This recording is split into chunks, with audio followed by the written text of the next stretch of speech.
Divide 115 by 2. So here we divide 115 by 2 in a long division method. So 2 times 5 means 10. On subtracting we get 1. So now this 1 is less than 2. So we bring down the number beside 5. So it became 15.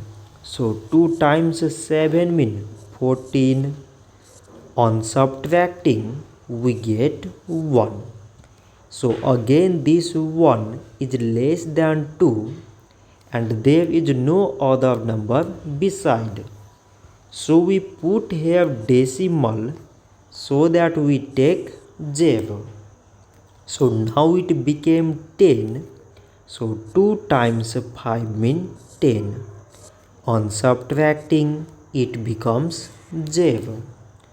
So 115 divided by 2 we get 57 decimal 5.